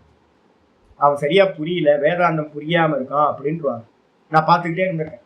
ரிஷிகேஷ்ல இருக்கும் போது அப்படியே பார்த்துட்டு இருந்தேன். கிரிட்டிசைஸ் பண்ணி எல்லாத்தையும் அப்ப யாராவது உட்காருவாங்களா அப்படின்னா, கோயில் கட்டுவாங்க, விவகாரத்துல பெரிய பெரிய ப்ரோக்ராம்லாம் பண்ணுவாங்க, எல்லாம் கரெக்டா இருக்கும். ஆனா பாத்தீங்க அப்படின்னா கண்ணை மூடி உட்காரக்கூடாது. நீங்க பாத்தீங்கன்னா எந்த இடத்துலயும் கண்ணை மூடி உட்கார மாட்டாங்க. வெறும் கைடட் மெடிடேஷன் ஒண்ணு பண்ணுவாங்க. கைடட் மெடிடேஷன் பண்ணுவாங்க. ஆனா சாஸ்திரத்துல சொல்ல ஈஸ்வர உபாசனையை பாத்தீங்கன்னா பண்ண மாட்டாங்க. அந்த பிரதான தன்மை பாத்தீங்கன்னா இருக்கவே இருக்காது. அந்த ஈஸ்வர உபாசனையை பாத்தீங்கன்னா பண்ண வேண்டும். அது எதுக்காக அப்படின்னா அத்வைத உபகாரகாணி. அத்வைத ஞான உபகாரகாணி. அத்வைத ஞானத்துக்கு பாத்தீங்கன்னா உபகாரமாக இருக்கின்றவைகள் இந்த உபாசனைகள். ஏன் அப்படின்னு கேட்டீங்கன்னா, நிர்குணத்துல நிக்கிற சாமர்த்தியம் இல்ல. அப்ப நிர்குணத்துல புரிஞ்சா இல்ல, நிர்குணத்துல எஸ்டாப்ளிஷ் ஆகிறது, நிஷ்டை அடைகிறது. அது முடியல அப்படின்னும் போது அப்ப என்ன பண்றோம்? அதுக்கு ப்ரிப்பேர் ஆகிறதுக்காக இந்த சகுன ஆலம்பனங்கள் உதவுது. ஆலம்பன விஷயத்வாத். இது ஏன்னா சகுன உபாசனைகள் எல்லாம் ஆலம்பனத்தை உடையதா இருக்கு. ஒரு நாமம், ஒரு ரூபம், ஒரு கல்யாண குணம், அது மாதிரி வச்சுக்கிட்டு நீங்க பிராக்டிஸ் பண்ணி பண்ணி பண்ணி ஏதாவது சித்தத்தை பாத்தீங்கன்னா ஒரு பின் பாயிண்ட்ல வச்சு அபியாசம் பண்ணி அதுக்கப்புறம் நல்ல மெச்சூரிட்டி ஆகும்போது அதையும் விட்டுட்டு சுத்த பிரம்மத்துல அகம் அகம் அகம்னு நாமரூப குணங்கள் இல்லாத தான்ல நிக்கிறது சம்பவிக்கும். அப்போ தான்ல நிர்குண நிராகாரத்துல நிக்கிறதுக்கான ஒரு வே எது அப்படின்னு கேட்டீங்கன்னா அந்த சகுன உபாசனைகள். இந்த சகுன உபாசனைகள் எல்லாம் ஆலம்பன விஷயத்வார். ஆலம்பன விஷயமா இருக்கு, பிடிச்சிக்க முடியும். ராம ராம ரோம நாமம் ரூபம் இல்லாம விட்டீங்க அப்படின்னா பிடிக்க முடியாது, மனசுக்கு பிடிமானம் இல்லாம போயிடும். இதுல வந்து பாத்தீங்க அப்படின்னா திருவண்ணாமலையில நம்ம ரமணாசிரமத்துக்கு வந்தீங்கன்னா நான் யாருன்னு கேட்டு நிறைய பேர் பைத்தியமானவங்களாம் நிறைய பேர் இருக்காங்க. நிறைய பேர் இது நம்மளால முடியாதுன்னு ரிட்டர்ன் போயிட்டவங்க நிறைய பேர் இருக்காங்க. நாங்களும் ஒரு 15-16 வருஷம் 17 வருஷம் 18 வருஷமா பார்த்துட்டு இருக்கோம். ஈஸியா வந்து பாத்தீங்கன்னா ஒரு சகுனத்தை எடுத்துக்கிட்டு பண்றதை காட்டிலும் நிர்குணத்தை வந்து பாத்தீங்கன்னா பிடிக்க முடியாது. ஏன்னா நாமம் இல்ல, ரூபம் இல்ல, குணம் இல்ல, நான்ல எப்படி நிக்கிறது? நேர்த்தி பண்றதுக்கான சாமர்த்தியம் இல்ல. அப்ப நேர்த்தி பண்ண சாமர்த்தியம் இல்லை அப்படின்னும் போது இதி அப்படின்னு ஏதாவது ஒரு ஈஸ்வர ரூபத்துல தாரண தியானத்தை பண்ண வேண்டும். ஆலம்பன விஷயமா இருக்கிறதுனால என்ன பண்ணணும், முமுட்சுக்கள் வந்து பாத்தீங்கன்னா சுசாத்தியானி இதி பூர்வம் உபன்யஸ்யந்தே. இது ரொம்ப ஈஸியா சித்தப்படுத்தக்கூடிய சுசாத்தியான். நிர்குணத்தை சாத்தியப்படுத்துறது துக்கோ அதிக தரஸ்தேஷாம்னு சொல்லியாச்சு, கிளேஷோ அதிக தர தேஷாம்னு. நிர்குணத்தை பிடிக்கிறது ரொம்ப துக்கத்தை கொடுக்கக்கூடும். ஆனா சகுனத்தை வந்து பாத்தீங்க அப்படின்னா, ஐயோ இன்னைக்கு காலைல ஒரு பொண்ணு பாடிச்சு முருகனோட பாட்டு கேட்டா அப்படியே இருக்கு, அர்த்தமா இருக்கு. கேட்க கேட்க கேட்க வந்து பாத்தீங்கன்னா முருகனை பத்தி கேட்டுக்கிட்டே இருக்கலாம் போல இருக்கு. கிருஷ்ணனை பாடினா கிருஷ்ணனை பத்தி கேட்டுக்கிட்டே இருக்கலாம் போல இருக்கு. ராமரை பாடினா ராமரை பத்தி கேட்டுக்கிட்டே இருக்கலாம் போல இருக்கு. சில பேர் வந்து பாடினா ஓதுவார்கள் பாடுறாங்க, ஐயோ அப்படியே உயிரை கொடுக்கலாம் போல இருக்கு. சிதம்பரம் நடராஜரை பத்தி காலையில ஒரு பாட்டு கேட்டேன், பார்த்தா வந்து வர்ணனை அப்படியே தேவாரம் திருவாச்சகெல்லாம் கேட்க கேட்க அப்படியே ஆனந்தமா இருக்கு. நிர்குணம் நிர்குணத்தை பிடிக்க முடியல சாமி, நிர்குணத்தை பத்தி சிந்தனை பண்ண முடியல. அச்சிந்தியம், அவ்வியவகாரியம், எதுவுமே இல்லை. பிரபஞ்ச உபசமம், எந்த பிரபஞ்சமும் இல்லை, நாமம் இல்லை, ரூபம் இல்லை. அதே நேரத்துல சிவனை பத்தியோ விஷ்ணுவை பத்தியோ முருகரை பத்தியோ அம்பாளை பத்தியோ பேசும்போது கேட்கும் போது ஆனந்தமா இருக்கா? அப்ப சௌக்கியமா இருக்கா? அதை பிடிச்சுக்கிறது, ஆமா பிடிச்சுக்கிறது சௌக்கியமா இருக்கு. அப்ப அதனால என்ன பண்ணணும்னு கேட்டீங்கன்னா, அதை வச்சுக்கிட்டு அதை நல்லா சித்தப்படுத்த வேண்டும். சுசாத்தியான் முதல்ல வந்து பாத்தீங்கன்னா எதுக்காக சொல்லப்படுதுன்னா, இந்த நிர்குணத்தை அடையிறது கஷ்டம்ன்றதுக்காக சகுன உபாசனைகளை முதல்ல பூர்வம் உபன்யஸ்யந்தே, முதல்ல சகுன உபாசனைகளை பண்ணுங்க. அதுக்கப்புறம் நிர்குணத்தை அடையிறதுக்கான தகுதி தன்னால வந்துடும். அதுக்காக சொல்லப்பட்டிருக்கு. சரி, இந்த விஷயத்துல என்ன பண்ணணும் அப்படின்னா ஆச்சாரியர் சொல்றாரு, தத்ர கர்ம அபியாசஸ்ய திருடீகிருதத்வாத். நம்ம நிறைய காலம் கர்மத்தை பண்ணிக்கிட்டே இருந்திருக்கோம், கர்மத்திலேயே இருந்திருக்கோம். 50 வயசு வரைக்கும் 50-60 வயசு வரைக்கும் கர்மத்திலே இருந்துட்டு திடீர்னு நிப்பாட்டுங்க அப்படின்னா வந்து பாத்தீங்கன்னா முடிய மாட்டேங்குது. அப்ப என்ன பண்ணணும் அப்படின்னு கேட்டீங்கன்னா சொல்லணும். யாராவது வந்தாங்க அப்படின்னா உபாசனையோ இல்லை மந்திர ஜபத்தையோ எடுத்து வச்சு ரூப தியானத்தை பண்ண வச்சு நீங்க என்ன பண்ணணும் அப்படின்னா, ஒரு இது வரைக்கும் எவ்வளவு நேரம் ஒர்க் பண்ணிருக்கீங்க? 8 மணி நேரம் ஒர்க் பண்ணிருக்கோம் சாமி. நான் இப்பவே வந்து நிறைய பேருக்கு சொல்றேன், சாமி எல்லாத்தையும் நிப்பாட்டி வராங்க, அது தப்பு பண்ணாதீங்க. நம்ம நல்லி வந்து சொல்றாரு, வித்யா பிரசாத் சொல்றாரு, வித்யா பிரசாத்துக்கு சொல்லி இப்ப கரெக்டா பண்ணிட்டு இருக்காரு. 2-3 பேர் இருக்காங்க, சாமி எல்லாத்தையும் நான் விட்டு வந்தேன், அந்த தப்பை பண்ணவே பண்ணாதீங்க. 8 மணி நேரம் வேலை பார்த்துக்கிட்டு இருந்தீங்க அப்படின்னா மெதுவா வேலையை 8 மணி நேரம் வேலையை விட்டுட்டு ஒரு கன்சல்டன்ட்டா இருந்துகிட்டு என்ன பண்ணுங்க, ஒரு 5 மணி நேரம் வேலை பண்ற மாதிரி வச்சுங்க. அதுக்கப்புறம் கொஞ்ச நாள் ஒரு அபியாசத்தை அதிகப்படுத்திக்கிட்டே வாங்க. அப்போ 5 மணி நேரம் ஒர்க் பண்றது வந்து 3 மணி நேரம் ஒர்க் பண்ற மாதிரி, வேற ஏதாவது சம்பளம் கம்மியா தான் கிடைக்கும், ப்ராஃபிட் கம்மியா தான் இருக்கும். அப்போ 3 மணி நேரம் வச்சுக்கோங்க. மீதி நேரம் எல்லாம் அபியாசத்தை பெருக்கிக்கிட்டே வாங்க. அதுக்கப்புறம் 2 மணி நேரம் ஆக்குங்க. ஒரு நாளைக்கு 2 மணி நேரம் ஒர்க் பண்ணுங்க. மீதி நேரம் எல்லாம் உபாசனைக்கும் இந்த சுவாத்தியாயத்துக்கும் பண்ணுங்க. அதுக்கப்புறம் கர்மத்தை விட்டுருங்க, ஃபுல் டைம் இதுக்கு வந்துருங்க. என்ன கிராஜுவலா நடக்கிறது. அதனால ஆச்சாரியர் பாஷ்யத்திலே சொல்ற சாந்தோக்கியத்துல முதல்ல இந்த சித்தம் வந்து பாத்தீங்கன்னா எப்பவுமே கர்மத்தை பண்ணி பண்ணி பண்ணி கர்ம வாசனைகள் இருக்கு இதுக்குள்ளார. எதையாவது பண்ணணும், எதையாவது பண்ணிக்கிட்டே இருக்கணும். ரஜோகுணம் இது. இதை எடுத்தோன்னு நீங்க வந்து பாத்தீங்கன்னா கர்ம அபியாசிய திருடீகிருதத்வா, கர்ம அபியாசம் ரொம்ப திருடமா இருக்கு கர்ம வாசனை. அதனால வந்து பாத்தீங்கன்னா யாராவது சொல்றாங்க நீ எல்லாத்தையும் வந்து பாத்தீங்கன்னா விட்டுட்டு நில்லு அப்படின்னா 100% கர்மத்தை விட்டுட்டு வந்து நில்லு, வெறும் காலையில இருந்து சாயந்தரம் வரைக்கும் கண்ணை மூடிட்டு உட்கார்ந்துரு அப்படின்னா கர்ம பரித்தியாகேன உபாசனையேவ. கர்மத்தியாகத்தை முழுசா கர்மத்தை பரித்தியாகம் பண்ணிட்டு உபாசனையிலேயே இரு, கண்ணை மூடி தியானம் பண்ணிக்கிட்டே இரு அப்படின்னா அது என்ன பண்ணுன்னா சித்த சமர்ப்பணம், துக்கம் சித்த சமர்ப்பணம் கர்த்துமிதி. இந்த சித்தத்துக்கு வந்து பாத்தீங்கன்னா மனசுக்கு ரொம்ப துக்கத்தை கொடுக்கும், அவங்களால நிக்க முடியாது. அப்ப என்ன பண்ணணும் அப்படின்னு கேட்டீங்கன்னா கிராஜுவலா இந்த கர்மத்தை வந்து பாத்தீங்கன்னா என்ன பண்ணணும், கிராஜுவலா கம்மி பண்ணிக்கிட்டே கிராஜுவலா கம்மி பண்ணணும். கர்மத்தை ஃபுல்லா விட்டுறக்கூடாது. கர்மத்தை கிராஜுவலா கம்மி பண்ணிக்கிட்டே உபாசனைகளோட டைமை வந்து பார்த்தீங்கன்னா இன்க்ரீஸ் பண்ணிக்கிட்டே போகும். இன்க்ரீஸ் பண்ணிக்கிட்டே வந்து வந்து வந்து வந்து மெதுவா வந்து பார்த்தீங்கன்னா கர்மத்தை விட்டுட்டு கேவல உபாசகனா மாறிடும். கர்ம நிரபேட்ச உபாசனா அப்படின்னு பேர். அப்ப ஃபுல் டைம் வந்து பாத்தீங்க அப்படின்னா உபாசனைய மட்டும் பண்ணும் அப்படின்னு வந்து பாத்தீங்கன்னா ஆச்சாரியர் என்ன பண்றாரு, கர்மாங்க விஷயமேவ தாவத் ஆதவ் உபாசனம் உபன்யஸ்யந்தே. அப்ப என்ன பண்ணணும், முதல்ல கர்மத்தோடு சேர்ந்த உபாசனைகளை வந்து பாத்தீங்கன்னா சாஸ்திரம் சொல்லுது. எப்படி அப்படின்னு கேட்டீங்கன்னா ஆச்சாரியர் சொல்றாரு, இப்ப நம்ம என்ன பண்ணணும், ஒரு சின்ன ஒரு பூஜை வச்சுக்கணும். நாங்கெல்லாம் என்ன பண்ணுவோம் அப்படின்னு கேட்டீங்கன்னா, எங்களுக்கெல்லாம் ஆச்சாரியர் சொல்லி கொடுத்தாங்க. நம்மகிட்ட 4 கரணம் இருக்கா, என்ன 4 கரணம், 3 கரணம், திரிகரணம் எது, இந்த தேகம், இதுக்கப்புறம் வந்து வாக்கு, அதுக்கப்புறம் மனசு, அதுக்கப்புறம் புத்தி. இந்த 4 இருக்கு நமக்கு. இந்த தேகத்துக்கு வந்து பாத்தீங்கன்னா என்ன பண்ணணும், குரு சேவை, இது மாதிரி நிறைய இந்த தேகத்தினால இந்த சொசைட்டிக்கு இந்த உளவார பணியெல்லாம் பண்றது சரியை நம்ம சொல்றோம். நிறைய பேருக்கு சேவை பண்றது, இந்த தேகத்தினால வந்து பாத்தீங்கன்னா என்னெல்லாம் பண்ண முடியுமோ அதெல்லாம் பண்றது. அப்ப நம்ம வீட்டுல இருக்கிறோம் அப்படின்னா ஒரு பூஜையை வந்து பாத்தீங்கன்னா இந்த தேகத்தினால தானே பூஜைகள்லாம் பண்றோம். ஒரு சிவ பூஜை வந்து பாத்தீங்கன்னா வச்சுக்கணும். நல்லா ஒரு பூஜையை வச்சுக்கிட்டு முடிஞ்சா கிரிவலம் பண்றது, இப்ப திருவண்ணாமலையெல்லாம் இருக்கணும், கிரிவலம் போறது, இது பண்றது, இதெல்லாம் தேகத்தினால பண்றது. அதுக்கப்புறம் வந்து வாக்கு தண்டம் அப்படின்னு பேரு. இந்த வாக்கு தண்டத்துக்கு வந்து பாத்தீங்கன்னா என்ன பண்ணணும், ஸ்தோத்திர பாராயணத்தை வச்சுக்கிறது, ஒரு விஷ்ணு சஹஸ்ரநாமத்தை சொல்றது, இல்ல ஒரு ருத்ரத்தை சொல்றது, ஒரு பஞ்சசூக்தம் சொல்றது, ஏதாவது ஒரு பகவத்கீதையை பாராயணம் வச்சுக்கிறது. இது மாதிரி பாராயணத்தை வந்து பாத்தீங்கன்னா வச்சுக்கிறது. இதுக்கு அடுத்தது வந்து பாத்தீங்க அப்படின்னா இந்த மனசுக்கு என்ன பண்ணணும், கண்ண மூடி உட்கார்ந்து ஜபிக்கிறத வந்து பாத்தீங்கன்னா ஈஸ்வரனை வந்து பாத்தீங்கன்னா ஜபிக்கிறதையும் ஈஸ்வரனை தியானம் பண்றதையும் இந்த மனசுக்கு கொடுக்கணும். ஒரு பூஜை, அப்புறம் ஒரு பாராயணம், அதுக்கப்புறம் வந்து பாத்தீங்கன்னா கண்ண மூடி உட்கார்ந்து ஒரு ஜபம் நல்லா ஆவர்த்தி அதிகப்படுத்திக்கிட்டு கூட வந்து பாத்தீங்கன்னா இந்த புத்திக்கு டெய்லி வேதாந்தத்தை இந்த புத்திக்கு கொடுத்துக்கிட்டே இருக்கிறது. அப்ப புத்திக்கு வேதாந்தம், மனசுக்கு வந்து பாத்தீங்கன்னா ஜபத்தியானம், வாக்குக்கு ஸ்தோத்திர பாராயணம், தேகத்துக்கு வந்து பாத்தீங்க அப்படின்னா ஒரு சின்ன பூஜை. இப்படி வச்சுக்கிட்டே கொஞ்சம் டிராவல் பண்ண பண்ண பண்ண பண்ண மெதுவா என்ன பண்ணணும், உபாசனை மனசுக்கான கருமத்தை அதிகப்படுத்திக்கிட்டே போகணும். வாக்குக்கான கருமத்தை ஒரு டைம்ல என்ன பண்ணிடணும், கம்மி பண்ணிக்கிட்டே போகணும். வெளியில பண்ற காரியங்களையும் மெதுவா மெதுவா வித்ரா பண்ணிக்கிட்டே போகணும். மானச கருமத்தை அதிகப்படுத்திட்டு வெளியில இருக்கிறது எல்லாத்தையும் விட்டணும்.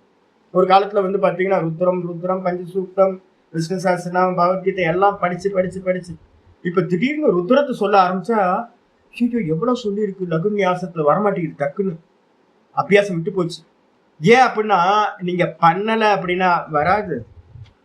ஆனா நாங்க என்ன பண்ணிருக்கோம் அப்படின்னா இந்த மானச கர்ம சுவாத்தியாயத்தையும் மானச சிந்தனையும் அதிகப்படுத்திட்டு வெளியில பண்ற பாராயணத்தை நான் என்ன பண்ணிட்டேன்னு கேட்டீங்கன்னா மெதுவா மெதுவா கம்மி பண்ணி 0 கொண்டு வந்துட்டேன். இப்ப பாராயணமே பண்றது இல்லை. அதுக்கப்புறம் வந்து பாத்தீங்க அப்படின்னா இந்த வெளியில பண்ற பூஜைகளை என்ன பண்ணிட்டேன், 0 பண்ணியாச்சு. இந்த 2த்துக்கான சமயத்தையும் என்ன பண்ணியாச்சு, மனசுக்கான சமயமா மாத்தியாச்சு. வேற எந்த இதுவும் இல்லை. புத்திக்கு வேதாந்தம், இந்த மனசுக்கு வந்து பாத்தீங்கன்னா நான் ஓங்கார ஜபத்தையும் ஓங்கார தியானத்தையும் மட்டும் வச்சுக்கிட்டு வெறும் மனை, இந்த 2 மட்டும் வராது. இதுக்கு பேர் உபாசனம் அப்படின்னு பேர். மானசம் கருமம். வாக்க விட்டாச்சு, வெளியில இருக்க கருமத்தையும் விட்டாச்சு. விட்டுட்டு வெறுமனை உபாசகனா இருக்கு. டக்குன்னு வர முடியுமா, வர முடியாது. ஸ்டெப் பை ஸ்டெப்பா இதை ஆயிடுச்சா. இது இந்த விதமா உபாசனைகள், அபியாச யோகம் இதெல்லாம் சொன்னதுக்கு பிறகு ஆச்சாரியர் வந்து பாத்தீங்கன்னா இன்னைக்கு பாடத்துக்கு வந்துரு. இன்னைக்கு பாட்டம் வந்து பாத்தீங்க அப்படின்னா 10வது ஸ்லோகமா, 10வது ஸ்லோகம் வந்து பாத்தீங்கன்னா, சுவாமி என்னால அபியாசம் பண்ண முடியல சுவாமி. நீங்க சமாதி பண்ண முடியல, முதல் ஸ்டெப்பு. அதுக்கப்புறம் வந்து பாத்தீங்கன்னா 2வது ஸ்டெப் வந்து பாத்தீங்கன்னா அபியாச யோகத்தினால என்ன அடையறதுக்கு இச்சைப்படு, என்னால அபியாசமும் பண்ண முடியல சுவாமி, நான் என்ன பண்றது அப்படின்னு கேட்டீங்கன்னா ஆரம்பிக்குது 10வது ஸ்லோகம். இன்னைக்கு பாக்கிறோம். அபியாசேப்யசமர்த்தோசி மத்கர்ம பரமோ பவ மதர்த்தமபி கர்மாணி குர்வன் சித்திமவாப்ஸ்யசி. அபியாசேப்யசமர்த்தோசி மத்கர்ம பரமோ பவ மதர்த்தமபி கர்மாணி குர்வன் சித்திமவாப்ஸ்யசி. புராணத்துல, லிங்க புராணத்துல வந்து பாத்தீங்கன்னா ஒரு விசேஷம் சொல்லப்பட்டிருக்கு. என்னன்னா, ஈஸ்வரனை ஆராதனை பண்ணக்கூடிய பூஜாரிகள்லாம் இந்த உலகத்துல இருக்காங்கல்ல, எவ்வளவு கோயில்கள் இருக்கு, எவ்வளவு ஆராதனைகள் இருக்கு. அப்ப அவங்களுக்குலாம் என்ன கதி அப்படின்னு கேட்கும்போது வந்து பாத்தீங்கன்னா, காலையில இருந்து சாயந்தரம் வரைக்கும் அந்த கர்ப்ப கிரகத்துல வெக்கையில இருந்துகிட்டு ஃபேன்லாம் இருக்காது. இப்பதான் கொஞ்சம் ஃபேன்லாம் போட்டிருக்காங்க. முன்னாடி காலத்துல எல்லாம் ஃபேனே இருக்காது, வெந்து போகணும். அது இங்க திருவண்ணாமலையில எல்லாம் கர்ப்ப கிரகத்துல நிக்க முடியாது, 5 நிமிஷம் நிக்க முடியாது, யூரின் போக முடியாது. ஏன்னா கோயிலுக்குள்ளார முன்னாடிலாம் பாத்ரூமே இருக்காது. மல விசர்ஜனம் பண்ண முடியாது, மூத்திர விசர்ஜனம் பண்ண முடியாது, வெக்கையா இருக்கும். யோசிச்சு பாருங்க, மணிக்கணக்கா நிக்கணும், நின்றுகிட்டே இருக்கணும், உட்கார முடியாது, ஸ்டூல் போட்டு உட்கார்ந்துக்கலாம் முடியாது கோயிலுக்குள்ளார. காலையில இருந்து ஒரே வேலை தான், அபிஷேக ஆராதனை, திரும்ப திரும்ப 6 கால பூஜை நிறைய இடத்துல. நிர்மாலியம் பண்ணணும், திரும்ப வந்து அபிஷேகம் பண்ணணும், நிர்மாலியம் பண்ணணும், அபிஷேகம் பண்ணணும், ஆரத்தி காட்டணும், மந்திரங்களை சொல்லணும், சுவாமி அலங்காரம் பண்ணணும்.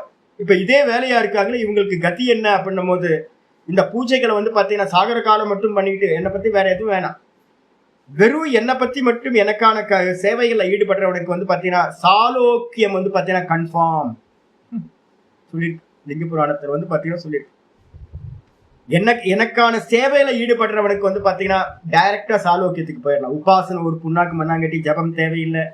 நிறைய பேர் வந்து பாத்தீங்கன்னா பூஜை பண்ற பூஜாரிகளுக்கு சந்தியாவந்தனம் பண்றதுக்கு சமயம் இருக்காது. பாத்தீங்கன்னா தெரியும், காலையில சந்தியாவந்தனம் பண்ண முடியாது. 4 மணிக்கு வந்து கோயிலுக்கு வந்தாதான் நீங்க வந்து பாத்தீங்கன்னா சந்நிதி திறக்கணும், கோபூஜா பண்ணணும். ஐயோ ரொம்ப டைட்டா போயிட்டு இருக்கும். இதுல எங்க சந்தியா பண்றது? சந்தியாலாம் பண்ண முடியாது. சாயரட்சையில வந்து பாத்தீங்க அப்படின்னா சாயந்தரம் உள்ள வந்தாதான் பூஜைக்கெல்லாம் தயார் பண்ண முடியும். அப்ப சந்தியா பண்ண முடியாது, ஜபிக்க முடியாது, தியானம் கண்ண முடியும் சான்ஸே இல்லை கண்ண மூடி பண்றதுக்கு. அப்ப யாரெல்லாம் வந்து பாத்தீங்கன்னா ஈஸ்வர கைங்கரியத்திலேயே இருக்காங்களோ அவங்களுக்கு வந்து பாத்தீங்கன்னா ஜபிக்க வேணாம், இப்ப சொன்ன மாதிரி தியானம் பண்ண வேணாம். அப்ப என்ன பண்றது? அபியாசே அப்பியசமர்த்தோசி. ஒரு பூஜாரி கேட்பார், சுவாமி சஞ்சலமா இருக்கு சுவாமி மனசு. ஆமா, ஒரு கர்மத்துல இருக்கீங்க அப்படின்னா சஞ்சலம் இருக்கதான் சரி. நிறைய கிரௌடு வருது போகுது, ஏன்பா பால் வந்துச்சா, இல்ல வந்து பாத்தீங்கன்னா இளநீர் இருக்கா, அபிஷேகத்துக்கு வந்து திரவியங்களை கலெக்ட் பண்ணி வைக்கணும், கரெக்டா வந்து சுவாமி எல்லா திதியை பார்த்துக்கிட்டே இருக்கணும். ஏகப்பட்ட திதி, ஒவ்வொரு நாளும் ஒவ்வொன்று. அந்த திதியை பார்த்து ஒவ்வொரு திதிக்கும் ஒவ்வொரு பூஜை மாறி மாறிட்டு பண்ணிட்டு இருக்கணும், சங்கல்பம் மாத்தணும். அப்ப சித்தம் எப்படி இருக்கும் அப்படின்னா சமான சித்த விருத்தி பிரவாகம் சான்ஸே இல்லை. அப்போ யாரெல்லாம் வந்து பாத்தீங்கன்னா அது மாதிரி இருக்காங்களோ, என்ற ஒரு முகுந்தன் அப்படின்னு ஒரு பட்டர் வருவார், வைஷ்ணவ கோயில்ல பூஜை பண்ணிட்டு இருந்தோம். அவர் சொல்லுவார், சுவாமி நீங்க சொல்ற மாதிரி என்னால பண்ண முடியும் சுவாமி, நல்ல பவித்திரமான ஆளு, நல்ல நிஷ்டையா இருக்கிறவர், ஆனா வந்து பாத்தீங்கன்னா எதுவும் பண்ண முடியல சுவாமி, நான் உங்க கைங்கரியத்தை மட்டும் பண்ணிட்டு இருந்தேன், ஈஸ்வர கைங்கரியத்தை காட்டிலும் வேற எதுவுமே பெருசு. ஆச்சாரியார் சொல்றாரு, அபியாசே அப்பி சமர்த்தோசி. அபியாசே அப்பி அசமர்த்தோ அசி.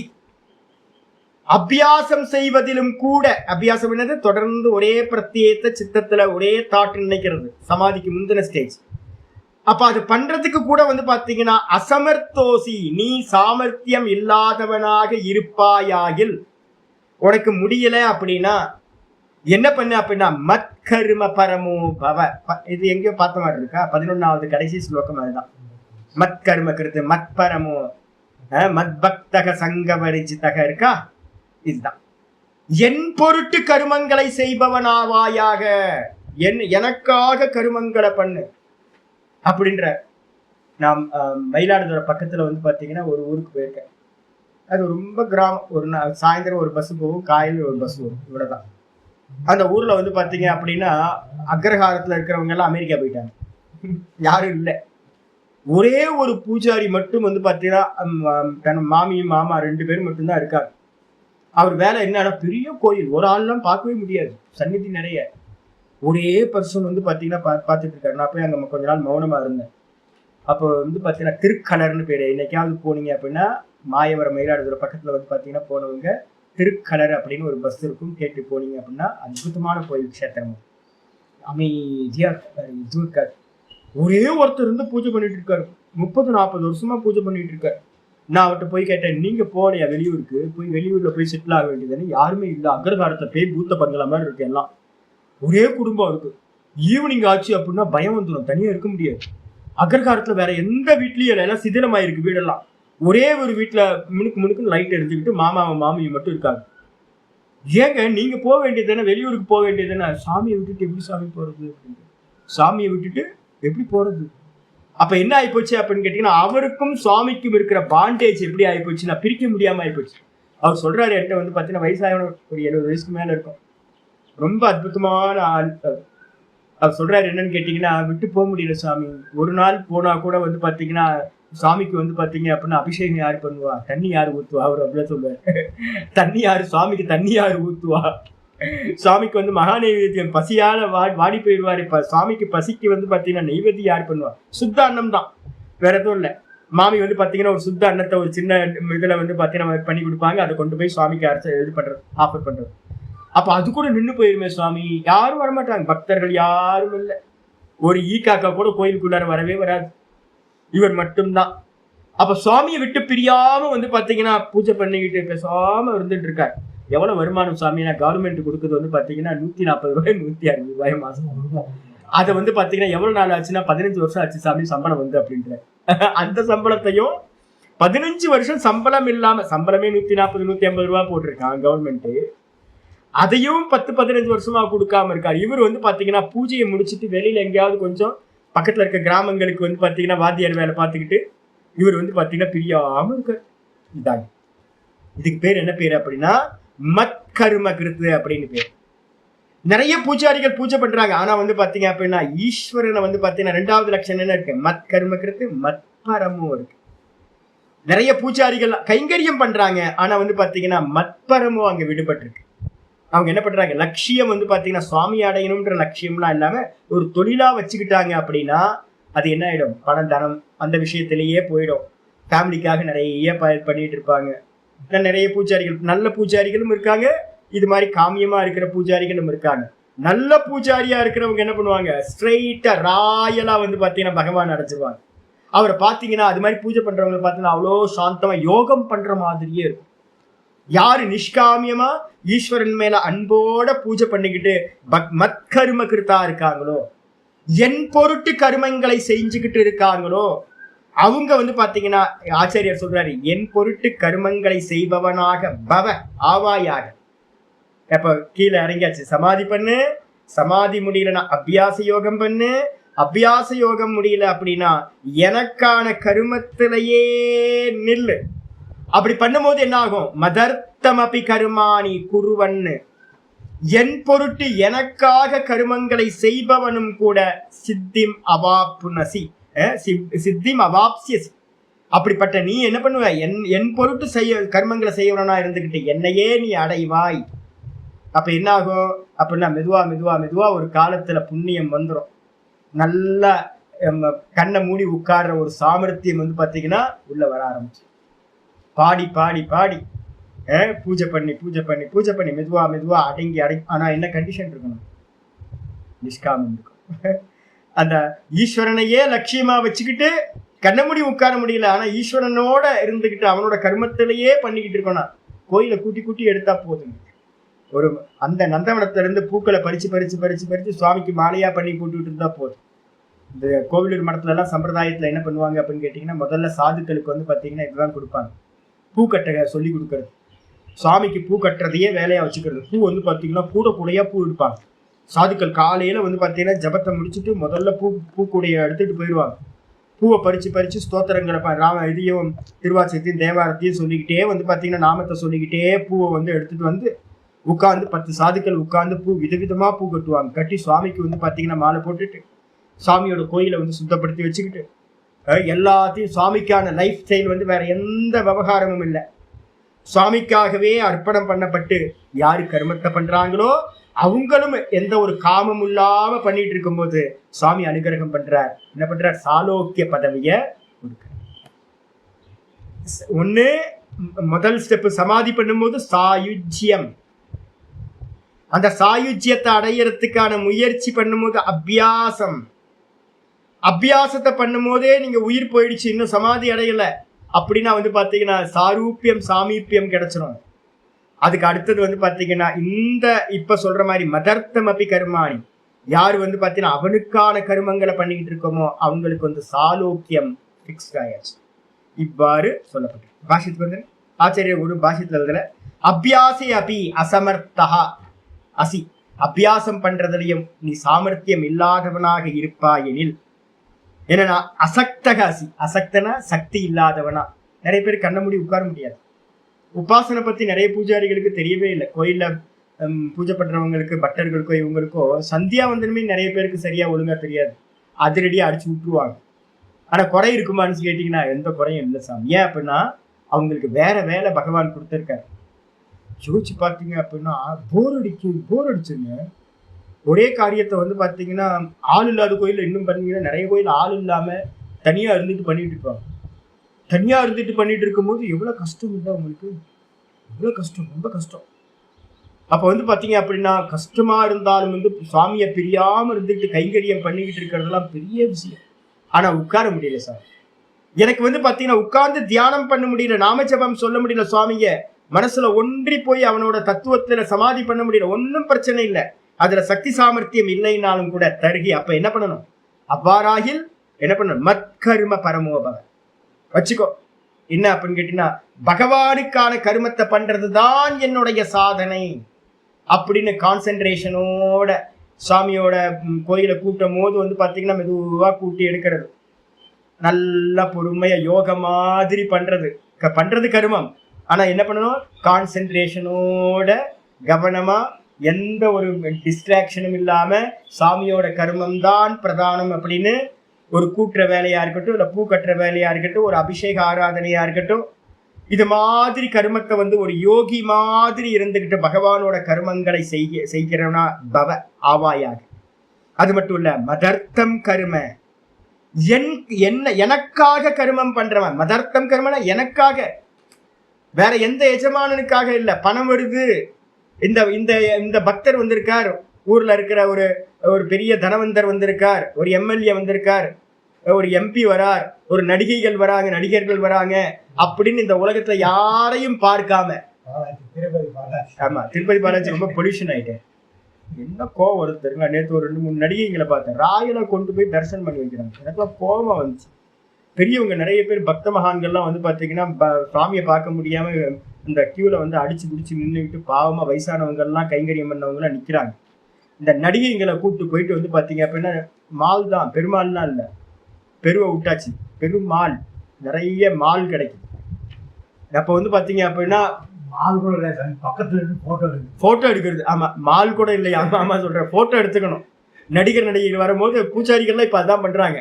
பூஜாரிகள்லாம் போட்டோ எடுத்துக்கிறாங்க. போட்டோ எடுத்து ஐயோ சாமியை விட்டுட்டு வந்து பாத்தீங்கன்னா போட்டோ திருவண்ணாமலையில அதான் நடந்துகிட்டு இருக்கு. பூஜாரிகள்லாம் வந்து பாத்தீங்கன்னா முண்டி அடிச்சு போட்டோ எடுத்துக்கிறான். போட்டோ வச்சு என்ன பண்ண போறான்? டிக்கெட் ஏதாவது கிடைக்குமா மோட்சத்துக்கு?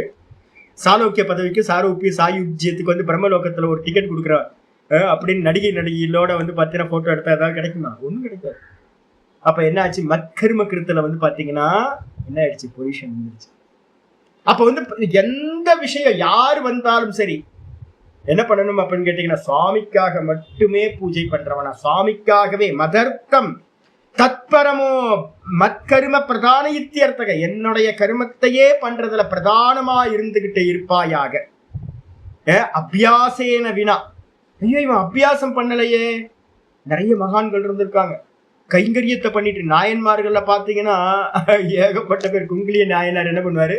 உட்கார்ந்து ஜபலாம் பண்ணல, தீபம் போடுறது.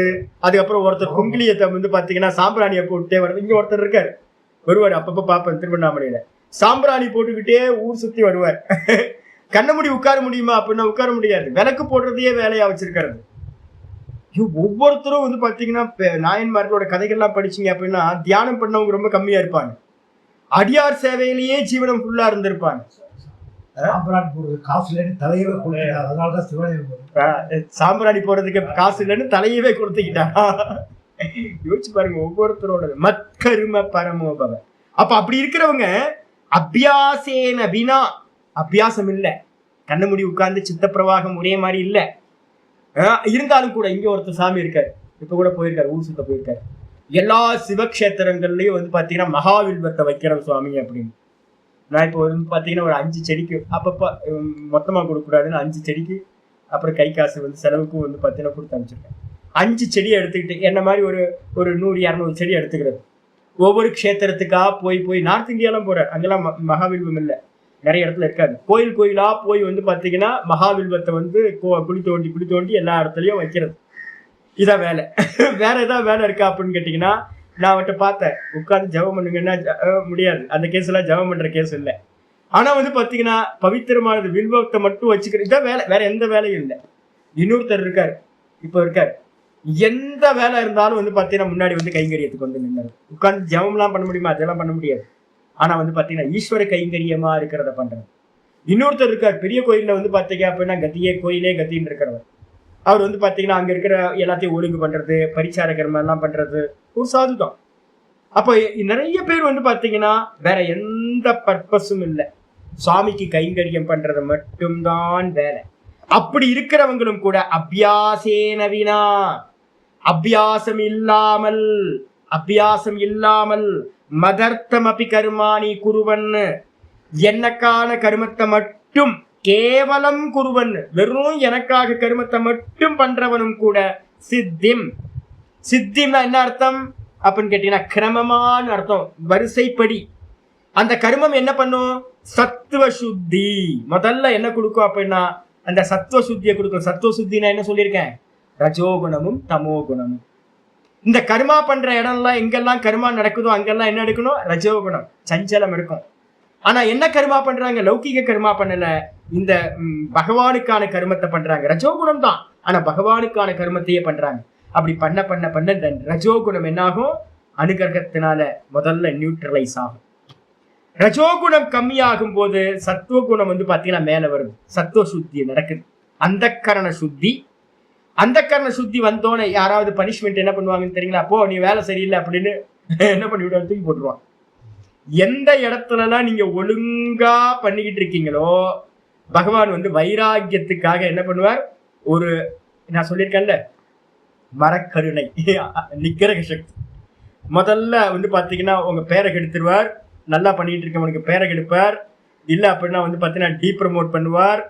பண்ணிட்டு வந்து பாத்தீங்கன்னா போதும் போ, வேலை செஞ்சதெல்லாம் போதும் போன்னு ஓரமாக்கி விட்டுருவார்.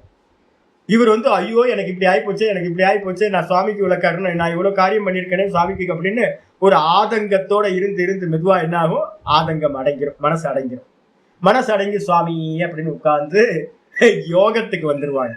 கர்மத்துல இருந்து பகவான் என்ன பண்ணுவார்? யோகத்துக்கு அனுகிரகம் பண்றார். அந்த கரண சுத்தி மூலமா யோகம் கிடைக்க சுவாமியின் இடத்துல நல்லா மனசு ஒன்றி இந்த நிர்குண ஞானத்துக்கு வந்து பாத்தீங்கன்னா ஒரு அதிகாரித்துவம் கிடைச்சிடும். என்னது? சாதன சதுஷ்டயம் ஃபுல்ஃபில் ஆகி ஞான பிராப்தி துவாரேன. அப்ப என்னது? முதல்ல அந்த மத்கரும கிருத்துன்னு சொல்லக்கூடிய பகவானுக்கான கருமம் நிஷ்காமியமா பண்ண வந்து பாத்தீங்கன்னா என்ன ஆகுது? அந்த கரண சுத்தி கிடைக்க வந்து பாத்தீங்கன்னா யோகத்து மூலமா வந்து பாத்தீங்கன்னா ஞானம், சரியை கிரியை யோகம் ஞானம். இதுதான் இந்த வருஷம் ஆச்சாரியர் வந்து பாத்தீங்கன்னா அப்படியே எடுக்கிறார் பாருங்க. சரியை கிரியை இந்த ரெண்டுத்துக்கும் வந்து மத்கரும கிருத்துல சரியை கிரியை ரெண்டுத்துக்கும் கொண்டு வந்துருங்க. இந்த சரியை கிரியை பண்ண யோகம் வந்துடும். யோகத்து மூலமா வந்து பாத்தீங்கன்னா ஞானமும் கிடைக்கும். ஞானத்து மூலமா வந்து பாத்தீங்கன்னா ஞான பிராப்தி துவாரேன அவாப்சியசி, நீ வந்து பாத்தீங்கன்னா என்னை அடைவாய் அப்படின்னு பகவான் சொல்லி முடிக்கிறார். நாளைக்கு மீதி கிளாஸை பார்க்கலாம். நாளைக்கு லீவு, நாளைக்கு கிளாஸ் வேண்டாம். ஒரு 4 நாள் வந்து பார்த்தீங்கன்னா கண்டினியூஸாக லீவுங்கிறது. குரு பூர்ணிமா, நான் கொஞ்சம் க்ஷேத்ராடனம் பண்ணுறதுக்காக போகிறேன் நான். அதனால் கொஞ்சம் இன்னைக்கு மத்தியானமே கிளம்புறதுனால நாளைக்கு கிளாஸ் இருக்காது, லீவ். 2 கிளாஸுமே லீவ். இனிமேல் தித்தியா அன்னைக்கு வந்து பார்த்தீங்கன்னா 11வது ஸ்லோகத்தை நம்ம பார்க்கலாம். ஓம் பூர்ணமத பூர்ணமிதம் பூர்ணாத் பூர்ணமுதச்யதே பூர்ணஸ்ய பூர்ணமாதாய பூர்ணமேவாவசிஷ்யதே. ஓம் சாந்தி சாந்தி சாந்தி. ஹரி ஓம் ஸ்ரீ குருபியோ நமः. ஹரி ஓம். ஓம் ஸ்ரீ கிருஷ்ணாய பரமாத்மனே நமः. ஸ்ரீ கிருஷ்ண கிருஷ்ண கிருஷ்ண காயேன வாச்சா மனசேந்திரியைர்வா புத்யாத்மனா வா பிரகிருதே சுபாவாத் கரோமி யத்யத் சகலம் பரஸ்மை நாராயணாயேதி சமர்ப்பயாமி. ஓம் தத்சத் இதி பரபிரம்மார்ப்பணமஸ்து. நாராயண நாராயண. நமஸ்காரம். திரும்ப கேளுங்க, இந்த முதல் ஸ்லோகத்திலிருந்து திரும்ப கேளுங்க. ஒரு 4 நாள் இருக்கு. ஒரு கன்க்ளூஷன், இந்த 12வது சாப்டர்ல நம்ம என்ன பண்ணணும்ன்றது நமக்கு வந்துடணும்.